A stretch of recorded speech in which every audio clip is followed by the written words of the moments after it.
सबों को जय मसीह की। मेरे प्रियो, जैसा कि हम जानते हैं कि हम सब यहाँ पर एकत्रित हुए हैं कि हमारे प्रिय आदरणीय स्वर्गीय अनिल खान जी को हम आदरपूर्वक स्मरण कर सके, उनके जीवन के लिए हम परमेश्वर को धन्यवाद दे सके। विशेष रूप से इस बात के लिए हम परमेश्वर को धन्यवाद दें कि मसीही विश्वास के अनुसार हमारा प्रिय परमेश्वर की अनंत कथाओं में सुरक्षित है, जैसे हम सब जानते हैं, क्योंकि विश्वासियों के लिए मृत्यु अंत नहीं है परंतु अनंत जीवन का द्वार है और एक दिन हम सब अपने प्रियों से मिलेंगे। इसी विश्वास के साथ और दृढ़ता के साथ एक विशेष गीत हम गा लेंगे। हम सब मिलकर अपनी गीत की पुस्तक में से 439 नंबर का गीत हम गा लेंगे। उत्तम और शांतिदायक बात कि ईश्वर ने मेरा हाथ, बड़े विश्वास के साथ हम इस गीत को गा लेंगे। परिवार के लोग भी जितने उपस्थित हैं आप साथ साथ इस गीत को गा सकते हैं, जो इस वीडियो को देख रहे हैं, क्योंकि ये मेमोरियल सर्विस की वीडियो है स्वर्गीय भाई अनिल खान की। उत्तम शांति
आइए प्रार्थना करें। प्यारे खुदा पिता परमेश्वर, प्रभु यीशु मसीह के समाधान से पिता धन्यवाद देते हैं हर एक उन बातों की जो कि आपने हमारे जीवन में आशीष के रूप में दिया पिता, हमको सुरक्षित रखा, हमको बचा कर रखा पिता, आपको लाख धन्यवाद देते हैं।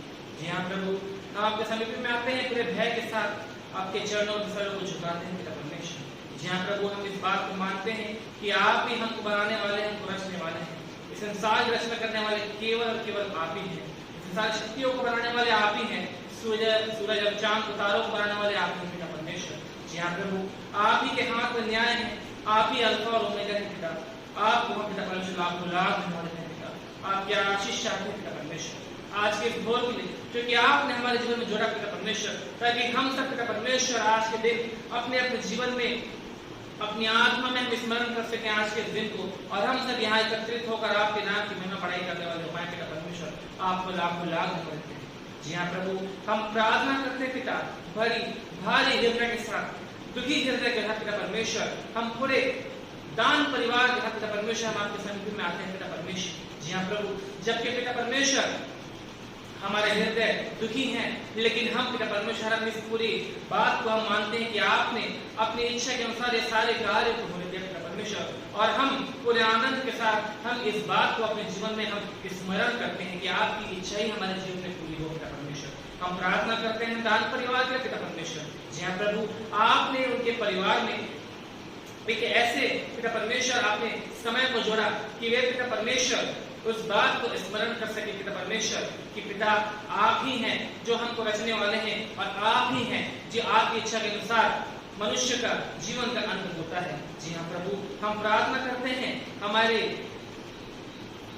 भाई अनिल के लिए पिता परमेश्वर, जबकि पिता परमेश्वर वे आपके बेटे थे पिता परमेश्वर। जी हाँ प्रभु, जब तक वे संसार में जीवित रहे पिता परमेश्वर, उन्होंने अपने विश्वास प्रकट किया, वे पूरे आनंद के साथ पिता परमेश्वर इस प्रार्थना भवन में आते थे और अपने विश्वास प्रकट करते थे, मेज की संगति में जाते थे।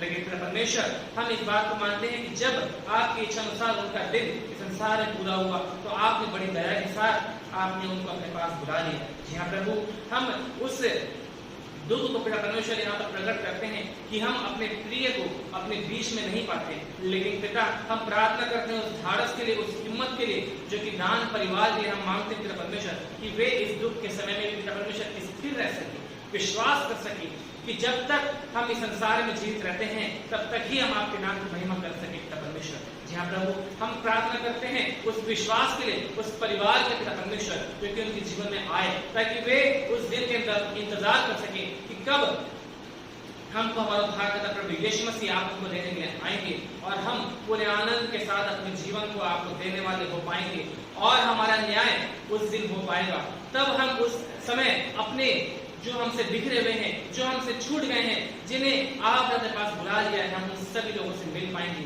और पूरे आनंद के साथ हम अपने विश्वास के साथ उस न्याय के दिन के इंतजार कर सकेंगे। जी हाँ प्रभु, आपकी आशीष हम चाहते हैं पिता परमेश्वर, अपने आशीष को पूरे दान परिवार में रखिए पिता परमेश्वर। जिस प्रकार से हम इस कंडोलेंस मीटिंग को करते हैं, और जो कि इस माध्यम से, जो कि यूट्यूब के माध्यम से हम इस मीटिंग को शेयर करते हैं पिता, पूरे दान परिवार जितने भी परिचित प्रिय लोग हैं पिता परमेश्वर, उन सभी के पास एक श्रद्धांजलि के रूप में और एक आदर के रूप में यहाँ जो तरीका से वह हो सके पिता परमेश्वर, हम आपकी आशीष चाहते हैं पिता। जी हाँ प्रभु, जितने भी लोग इस श्रद्धांजलि में शामिल है पिता परमेश्वर, उन सभी के जीवन में आपकी आशीष पिता, जो वचन का प्रचार हम सुनते हैं पिता परमेश्वर, उससे हमें शिक्षा मिल सके पिता परमेश्वर, और हम अपने विश्वास में अड़िग हो सके पिता, ये प्रार्थना करते हैं। एक बार फिर से पूरे दान परिवार के लिए प्रार्थना करते हैं, उनके विश्वास के लिए, उनकी हिम्मत के लिए, उनकी धाड़स के लिए परमेश्वर, और इस दुख के समय में पिता परमेश्वर को शांति प्रदान करिए, ये आपसे निवेदन और प्रार्थना करते हैं। आप क्या आशीष में जीवन चाहते हैं, यह पूरी प्रार्थना को मैं मधुर करता और आपके एक पुत्र प्रभु यीशु मसीह के सामने मांगता। इस प्रार्थना को सुनिए और पूर्ण कीजिए। आमीन।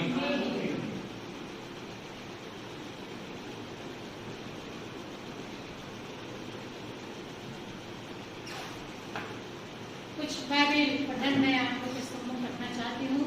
आप पवित्र वचन लिए हुए हैं, आप स्वयं बोले और उसका मनन करें कि हम सबों के जीवन के लिए, जीवन के उत्थान के लिए बहुत आवश्यक है, ताकि हम सच्चाई को जान सके, पहचान सके मेरे प्रियो कि हमारे लिए मृत्यु एक आनंद की बात क्यों है। हम इस बात पर विचार करेंगे कुछ शब्दों में, लेकिन उससे पहले हम कुछ अध्यायों को परमेश्वर के वचन से देख लेंगे। यूहन्ना 11 और 25 और 26 में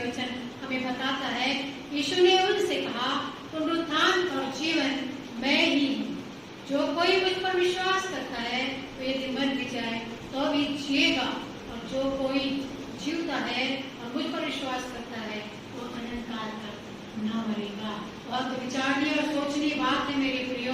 हम थोड़ा थोड़ा मनन करेंगे, विचार करेंगे इस बात पर कि यीशु ने कहा कि पुनरुत्थान और जीवन नहीं, हमारे प्रभु यीशु मसीह में ही जीवन है मेरे प्रियो। और कहते हैं जो कोई मुझ पर विश्वास करता है वो मर भी जाए तो भी, हाँ, वो मर जाए तो भी जिएगा। वो कैसे जिएगा मेरे प्रियो? वो कैसे जिएगा? मर भी जाएगा विश्वास में तो भी वो जीवित रहेगा, क्योंकि अनंत जीवन उसको प्राप्त होगा। परंतु जीवते जिंदा रहने तक उसको विश्वास प्रभु यीशु मसीह पर करना होगा। और विश्वास करते करते भी प्राण देने तक विश्वास है तो मैं तुझे जीवन का मुकुट दूंगा। यदि ऐसी मृत्यु एक मनुष्य की होती है, विश्वास करते करते जब प्रभु पर उसकी मृत्यु होती है, तो वो कभी भी नहीं मरेगा। वो क्या रहेगा लिखा है? तो भी वो जिएगा, मर भी जाए तो भी वो जिएगा। और जो जीवित है, आज हम चल फिर रहे हैं, जीवित है, वह यदि मुझ पर विश्वास करता है तो फिर अनंत काल तक कभी मरेगा नहीं। विश्वास करने वाले की इतनी बड़ी बात प्रभु यीशु मसीह ने कही है। यूहन्ना के प्रकाशन में, यूहन्ना ने अपने प्रकाशन में इस बात को कहा। और यूहन्ना ने फिर से एक बात कही 5 और 24 में कि मैं तुमसे सच सच कहता हूं, जो कोई बात को कहता है और वो बड़ी खराई और सच्चाई से कहता है तो वो सच वाले शब्द को 2 बार कहता है। और हमारा प्रभु यीशु मसीह यहाँ पर वचन में लिखा है कि प्रभु यीशु मसीह कह रहा है यहाँ पर, मैं तुमसे सच सच कहता हूँ, झूठ नहीं कहता मेरे प्रिय। और यूहन्ना इस बात को अपने अध्याय में लिखता है कि मैं तुमसे सच सच कहता हूँ, जो मेरा वचन सुनकर मेरे भेजने वाले की प्रतीति करता है, अर्थात परमेश्वर पर प्रभु यीशु मसीह कहते हैं कि मैं तुमसे सच सच कहता हूँ कि मेरा वचन सुनकर मेरे भेजने वाले की प्रतीति करता है, वो अनंत जीवन उसका है। प्रतीति करना का मतलब फिर से क्या आ गया? विश्वास करना, विश्वास करना। और लिखा है उस पर दंड की आज्ञा नहीं।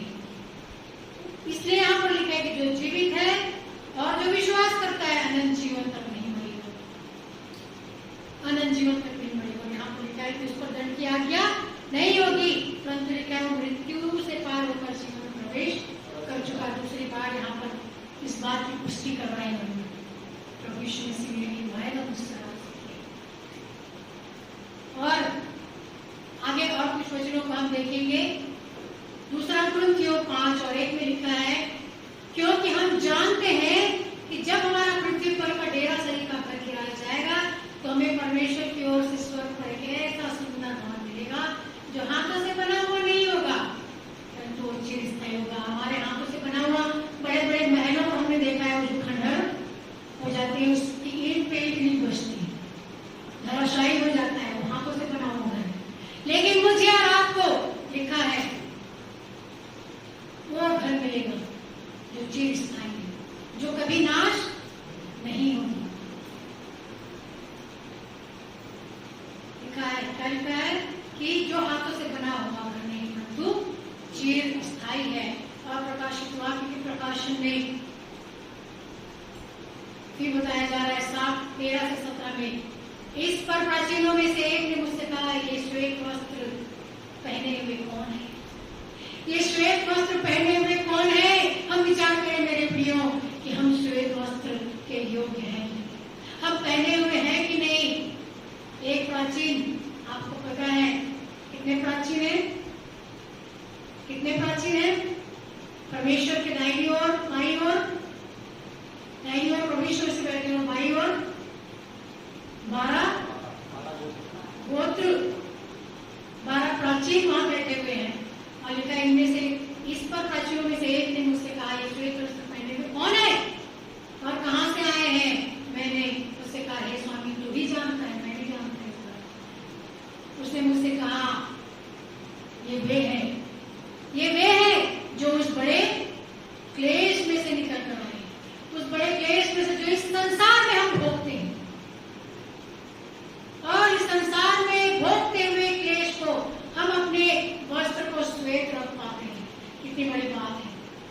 आपके जीवन में।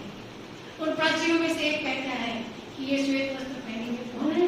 जानते हो तुम एक श्वेत वस्त्र पहने हुए कौन है? यूहन्ना जो प्रकाशित वाक्य लिखने वाला उस पदमोस टापू में जो स्वप्न के में दर्शन देख रहा है, वो कहता है मैं नहीं जानता स्वामी। ये कौन है? वो स्वप्न में ही कह रहा है, उसको जवाब दे रहा है कि मैं नहीं जानता है कौन है। वो प्राचीन कहता है कि वे हैं जिन्होंने बड़े क्लेश में से निकलकर अपने वस्त्र को मेमने के लोगों से धोकर श्वेत किया। मेमने के लोगों से धोकर श्वेत किया है। लोहू कब बहेगा मेरे प्रियो? जब हम अपनी आत्मा की हरेक गंदी बातों को मार डालेंगे और प्रभु यीशु मसीह की पवित्रता को हम अपने अंदर ले लेंगे। प्रभु यीशु मसीह कहते हैं कि पवित्र बनो क्योंकि मैं, और हम कहते हैं कि हमारा हृदय पवित्र आत्मा का मंदिर है। हमारा हृदय जब तक पवित्र नहीं होगा, साफ नहीं होगा, शुद्ध नहीं होगा, परमेश्वर का मंदिर बन सकता है। और हमें उन पापों को, उन जो संसारिक बातों में जो मन लगाते हैं, उनको मारना है। जब हम इन बातों को मानते हैं तो हमारा हृदय बहुत दुखित होता है, हम बहुत दुखित होते हैं, हम क्लेशित होते हैं। इस क्लेश से मुझे और आपको बाहर निकलकर मेमने के लोहू से अपने वस्त्र को धोना है। इसी कारण में परमेश्वर के सिंहासन के सामने विचार करेंगे, हम सिंहासन के सामने तक पहुंच पा रहे हैं और उसके मंदिर में दिन रात उसकी सेवा करते हैं श्वेत वस्त्र पहने हुए। और जो सिंहासन पर बैठा है, कौन बैठा है सिंहासन पर? कौन बैठा है? हाँ, परमेश्वर पिता प्रभु यीशु क्रिस्ट, वह उनके ऊपर अपना तंबू तानेगा। तंबू तानने का मतलब क्या होता है? विराम निर्जन स्थान पर एक शेल्टर मिलना, एक सहारा मिलना। तंबू क्यों बनाते हैं? आप मेला जाते हैं, आप मेला में खुले में क्यों नहीं रहते? आपको पानी से, धूप से, हवा से, ठंड से तंबू जो है बचाता है। मुझे और आपको, मेरे और आपके ऊपर वो जो सिंहासन पर बैठा हुआ अपना तंबू तानेगा। और लिखा है कि वे जो श्वेत वस्त्र पहने हुए, जिन्होंने अपने वस्त्र को प्रभु यीशु मसीह के लोगों से श्वेत किए हैं, वे कभी भूखे और प्यासे नहीं होंगे। तो स्थान कौन सा है जहां भूखे और प्यासे नहीं होंगे? वो कौन सा स्थान है? जहां ना तो भूख होगी ना प्यास होगी। वो कौन सा स्थान है? स्वर्ग। स्वर्ग है मेरे लिखा है। वे कभी, प्रकाशित वाक्य 7:13 से 17 में इसका वर्णन है मेरे। वे कभी भूखे और प्यासे ना होंगे, ना उन पर धूप पड़ेगी, ना कोई तपन पड़ेगी, क्योंकि उसने, परमेश्वर ने जो सिंहासन पर बैठा हो मेरे ऊपर क्या ताना हुआ है? तंबू ताना हुआ है। तंबू ताना हुआ है। ना कोई तपन पड़ेगी, ना धूप होगी, क्योंकि मेमना जो सिंहासन के बीच में है उनकी रखवाली करेगा। मैं और आप चाहते हैं मेरे प्रियो कि हमारा बेटा अनिल दान, मैं उसके भोलेपन को स्मरण करती हूँ। जब भी मैं यहाँ से कोई प्रश्न करती थी, जब भी मैं करती थी, सब जो आंख खोल के बैठे रहते थे वो जवाब नहीं देते थे, लेकिन वो बैठ के सोता रहता था पीछे। परंतु जब वक्त आता था वो बड़ी जोर से बोलता था, उसका जवाब जो उसको पता होता है बोलता था। मैं स्मरण करती हूँ बात को, मुझे जवाब दे। परमेश्वर को धन्यवाद देती हूँ, सच में परमेश्वर की गोद में, क्योंकि बहुत भोला भाला बच्चा था। एक बचपना उसके अंदर, और वचन कहता है कि वो उनकी रखवाली करेगा और उन्हें जीवन रूपी जल के स्रोतों के पास ले जाएगा। लिखा है ना प्रकाशित वाक्य 7:13 से 17 में। और परमेश्वर उनकी आंखों से सब आंसू को, कितनी अच्छी और बड़ी बात, सब आंसू पोंछ डालेगा। जितना रोना था, जितना दुख था, जितनी तकलीफ थी इस पृथ्वी पर रहते हुए, वो सारे आंसू परमेश्वर पोंछ डालेगा। इसलिए यूहन्ना 14 में हम देखते हैं एक से 3 कि तुम्हारा मन व्याकुल न हो, मेरे और आपके शांति के लिए बात है। यूहन्ना 14 में तुम्हारा मन व्याकुल न हो, परमेश्वर पर विश्वास रखते हो तो मुझ पर भी, मेरे पिता के घर में बहुत से रहने के स्थान है, जिन्हें होते तो मैं तुमसे कह देता कथा का वर्णन यहाँ पर लिखा हुआ है, श्वेत वस्त्र पहने पे कौन है? हम अपने आप को इमेजिन करें मेरे प्रियो कि श्वेत वस्त्र पहने हुए हम वहां पर खड़े हो सके, क्योंकि वो मेरे और आपके ऊपर तंबू तानेगा, मुझे उस सोते के पास ले जाया करेगा निर्मंजन में, और मेरे जीवन में, मेरे हृदय में, मेरी आत्मा में कोई तकलीफ, कोई क्लेश नहीं होगा। वो मेरे और आपके लिए जगह तैयार करने जाता है, और जब जगह तैयार कर लेगा तो फिर आकर मुझे और आपको लेकर जाएगा। यूहन्ना 14:1-3 में इस बात का वर्णन आता है, ताकि वो कहता है कि जहां मैं रहूंगा तुम भी मेरे साथ हो। ये बात परमेश्वर से कहते हैं, मैंने तुम्हारे साथ रहते हुए तुमसे कही, विश्वास करो, मैं अभी मेरा स्वर्गारोहण नहीं हुआ है तब मैंने ये बातें तुमसे कह दी है, इसलिए मेरी बात पर विश्वास करो, क्योंकि मैं जाने वाला हूं, मैं जाता हूं तुम्हारी जगह। और वचन कहता है, हमारी बहन नागपुर से रेवरेंड सरोज तिमोथी, मिस सरोज तिमोथी आई थी, और उन्होंने स्वर्ग के बारे में, पवित्र आत्मा के बारे में, परमेश्वर और प्रभु यीशु मसीह और पवित्र आत्मा के विषय में उसके छोड़ उसमें कोई बात नहीं की मेरे प्रियो। और 1 घंटा का समाचार, सुसमाचार का प्रचार उन्होंने किया, 1 घंटा, जबकि हमारा सेशन आधा घंटे का रहता है, उनका जो मैसेज का सेशन रहता है, बाकी में गीत और वर्शिप वगैरह रहते हैं।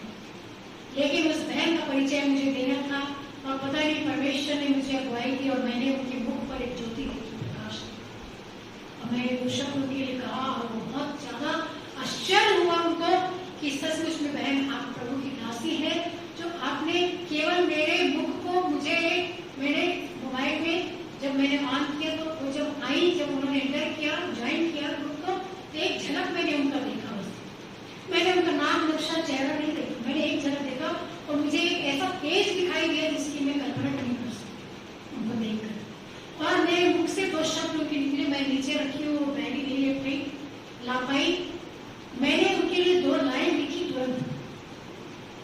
और जब मैंने वो 2 लाइन उनके परिचय पहले जब बोला तो इतनी आनंदित और आश्चर्यचकित रही कि बहन ये बात कई लोगों ने मुझसे कही, और आपने भी कही, और परमेश्वर की दासी है आप, मैं इस बात को पूरे विश्वास के साथ कह सकती हूँ कि ये बात आपको परमेश्वर ने बताया है, और वो बहन ने केवल प्रभु यीशु मसीह, परमेश्वर और पवित्र आत्मा के बारे में बताया।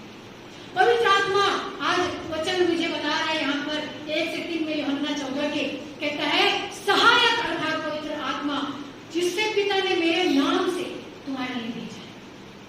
मैं जब स्वर्गारोहण मेरा हो जाएगा, और तब मेरे बाद तुम्हारे साथ जब मैं गिरूं तो मुझे कौन उठाएगा?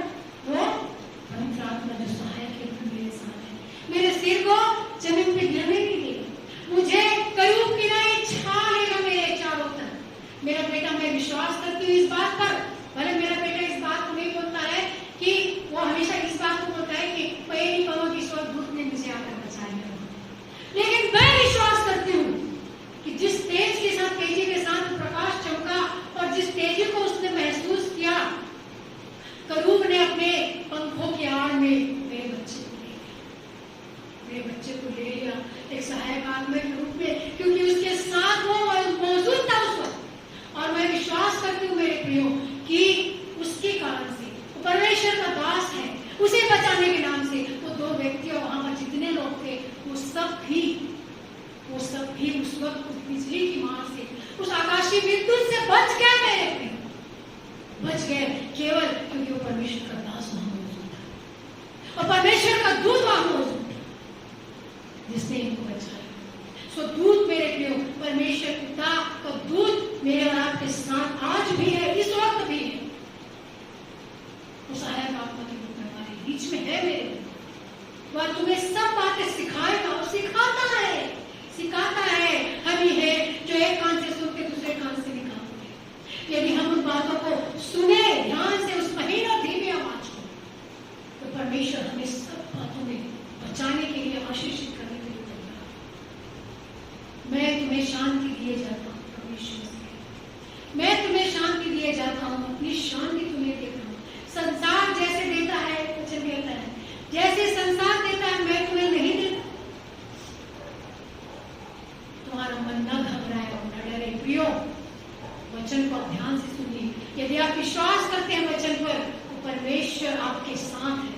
दुख की घड़ी में आपके साथ नहीं हो, आप ना घबराएं, बिल्कुल भी ना घबराएं, परंतु बड़े विश्वास के साथ, दृढ़ता के साथ अपने प्रभु यीशु मसीह के पीछे चले।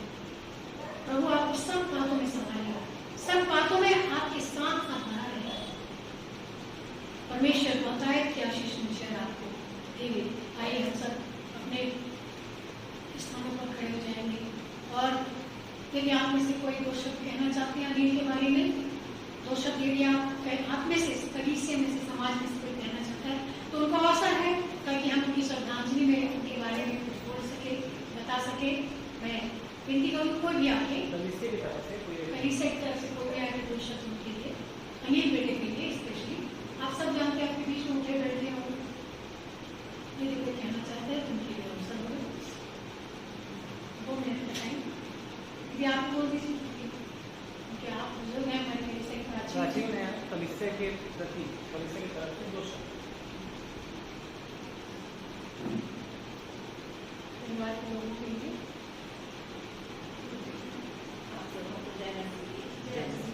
आप सब जानते हैं कि अनिल भाई हमेशा चर्च आते थे, कितनों की तबीयत खराब हो पहले पहुंच जाते थे और बैठे पीछे बैठे रहते थे, और सबको जय मसीह की जरूर बोलते थे, और जरूर बार बार अनीता का उसको देखती रहती थी कि सोया नहीं, कुछ क्या कर रहा है ऐसे करके। हम यहाँ हमारे बीच से हमारा भाई जो जवान बेटा था, जो चर्च का ये था, यानी कि हमारे समाज का एक अच्छा विश्वासी था, जो हमारे चर्च में आता था, बैठता था, और चंदा भी चढ़ाने के लिए जो आता था सामने तो भूल जाता था, फिर आके वो दोबारा चढ़ाता था। मैं ये सब देखती थी, मगर वो विश्वासी था। अनीता दान बेचारे उसके लिए अपने भाई के लिए बहुत देर थी, हमेशा वो आंटी से अपने पास अनिता से बोलती थी कि इसके लिए क्या करो, प्रार्थना करो। उसे विश्वास था कि मेरा भाई ठीक, मगर अचानक से उसका तबियत खराब होने से वो बेचारा प्रभु यीशु मसीह की गोद में चला गया। हम सबको एक दिन जाना है प्यारों, मगर हमें विश्वास करना है अनिल की तरह, जो अनिल भाई यहाँ आके कितना विश्वासी था, फिर भी उसका समय आया, उसका कार्य पूरा हुआ, तो प्रभु यीशु मसीह की गोद में और हम की गोद में क्या हो गया, चला गया। हम सब एक दिन सबको हमको जाना है, और सब हम पूरे परिवार जितने भी विश्वासी हैं सब वहाँ प्रभु के आगमन में सब एक बार जीवित होंगे, और सब हम एक दूसरे से मिलेंगे। और अनीता दान के लिए भी मैं बोलती हूँ कि वो थोड़ा सा ये है, कमजोर दिल की है, वो ज़्यादा दुखित होती है, मगर हम उसके लिए परमेश्वर पिता से, ईश्वर पिता से प्रार्थना करें उसके लिए कि उसे शांति दे और उसे दुख सहने की यादें शक्ति दे। अब वो अकेली हो गई है, तो थोड़ा सा उसको ज़्यादा उसका हृदय ये है, और रोती है। बीच में जैसे ये हुआ था तो मैं बात की थी, वो घर ही में थी, वो रो रही थी कि आंटी मैं क्या करूँ, कैसे करूँ। मैं बोली ऊपर वाले ऊपर छोड़ दे, सब काम पूरा हो जाएगा, पूरा कार्य पूरा होगा। हम उसके लिए, हम सब भाई बहन उसके लिए प्रार्थना करें, उसे उसके शांति के लिए, उसके परिवार के लिए। हमारे बीच से कोई भी परिवार चला जाता है हमारे लिए, या तो हम सबको क्या होता है, दुख होता है। उसी प्रकार उसका भाई उसके बीच से निकल गया, तो उस परिवार के लिए, शांति के लिए प्रार्थना मांगे। और परमेश्वर का शांति देने वाला है, हमारे शांति का राजकुमार है, हर एक के मन में वो शांति देता है, और उसको हिम्मत दे, भारत दे, उसको दुख सहने की शक्ति दे। फिर हम सब मसीही भाई बहन उसके लिए प्रार्थना करें, और उसको अपने परिवार में जैसे प्रार्थना होता है तो हम उसको याद करें, उस परिवार के लिए प्रार्थना करें। मैं उसको श्रद्धांजलि देती हूँ जो अनिल भाई अपने कहीं भी लोग प्रभु की गोद में हो, वो विश्वासी था, और परमेश्वर पिता जानते थे, उसको यीशु मसीह जानते थे, और हमारे चर्च के लोग भी जानते थे। तो आखिर में सबको जय मसीह की जरूर करता था, सबको हाथ मिलाता था, लेकिन कोई दूर से कहता था, फिर भी वो जय मसीह बोल के सबसे हाथ मिला के भी कुछ रहता था। इसलिए मैं परमेश्वर पिता का धन्यवाद करती हूँ, हमारे बीच में चला गया, हम सब उसके लिए प्रार्थना करें।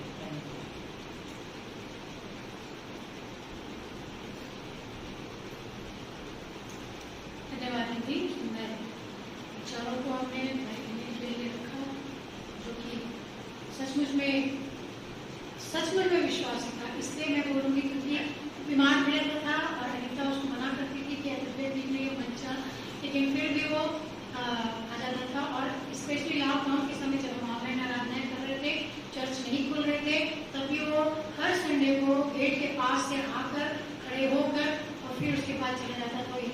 बड़ी गवाही उसके जीवन से निकलती है, जिसको हमको सीखना है कि हमको प्रभु से कैसे प्रेम करना है। ये प्रेम उसने निरंतर हम सबों के बीच में उसने इस प्रेम को रखा और हम सब ने उसके जीवन की सफाई को देखा है। मैं परमेश्वर को बहुत धन्यवाद इस बात के लिए देती हूँ।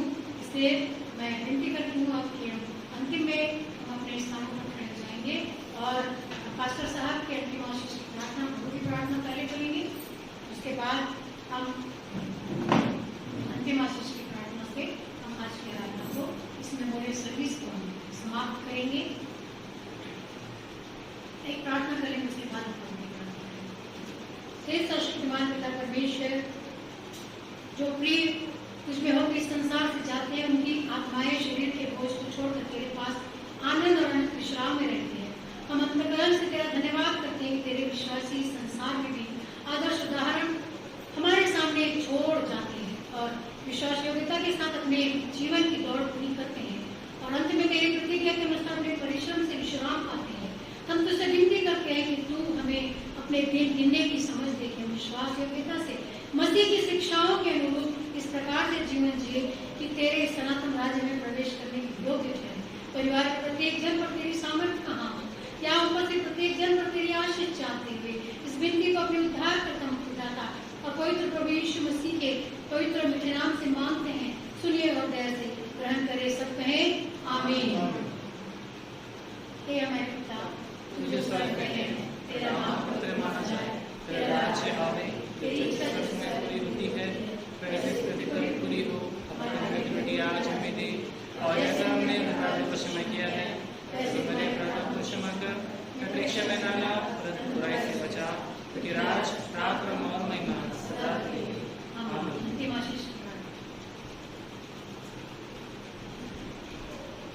आइए अंतिम आशीष प्रार्थना हो जाए। परमेश्वर पिता की सामर्थ सारी समझ से परे प्रभु यीशु की मर्जी अनुभव की रक्षा करे और हमारे प्यारे पिता परमेश्वर का प्रेम प्रभु यीशु की अनुग्रह और पवित्र संगति आज से उपस्थित प्रति एक विश्वास के साथ विशेषकर संपूर्ण दान परिवार के साथ प्रभु यीशु मसीह के द्वितीय आगमन तक बनी रहे। आमीन।